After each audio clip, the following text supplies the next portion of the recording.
When I was a little boy, I watched a movie. It named Forced Landing. I believe you guys all watched that movie. It described forced landing in Shanghai Hongqiao Airport. And why the movie totally shocked me is because it described how the air traffic controller works. And that is my first impression of air traffic controller, how it works. So I asked my father, how can I be air traffic controller in my future? And my father told me, you gotta go to air traffic controller school to be air traffic controller. And why I want to be air traffic controller is because the movie tell me air traffic controller is really a challenge job. And if you want to be air traffic controller, you're gonna be the eyes of the aircraft, the brains of the aircraft, and the ear of the aircraft, or you're gonna be the commander of the pilots and the commander of the sky. So it tells me to be a best air traffic controller or nothing is what I want to do.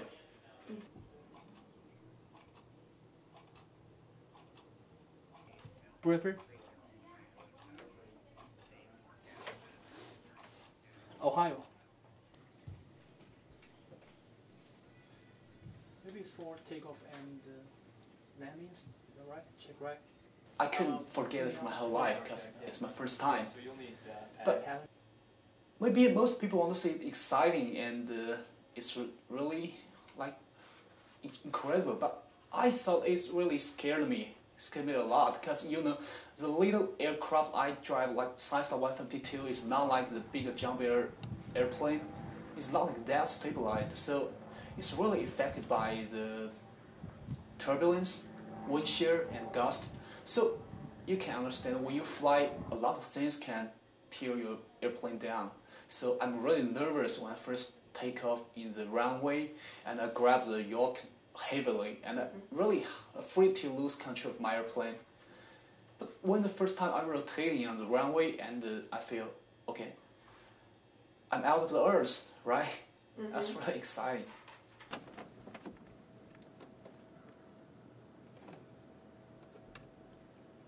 You don't choose good.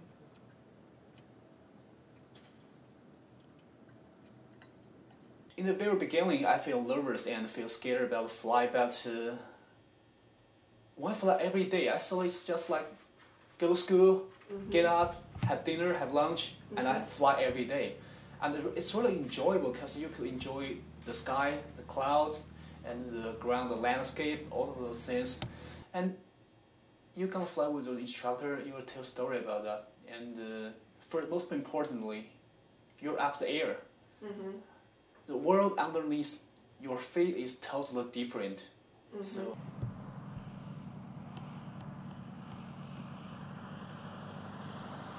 I want to be an eagle, I want to be a bird. And the king? Yeah, maybe I'm on the soar the sky.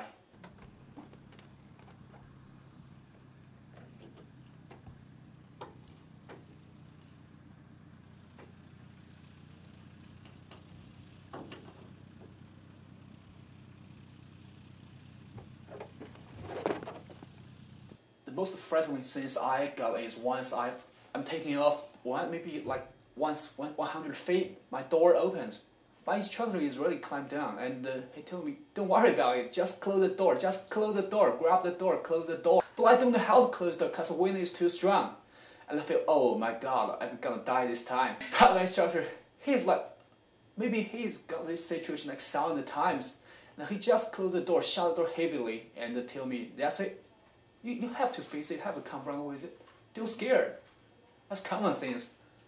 But I said, oh god, I want to say it's really scary. I don't want to, recover me from that.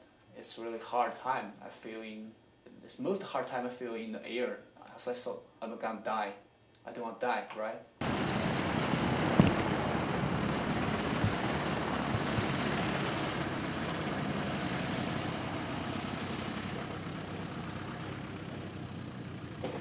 If you want to be a good pilot, how good is measured by how do you, address the situation of emergency. That's the standard of good pilot. Because it's not because of you. Maybe you're gonna take care like hundreds passengers or your crew members, some things like that. Because some people is grabbing your hand and like millions of national properties are in your hand. So you're gonna do it. You have to do it. Don't scare it. That's her job, right? That's her duty.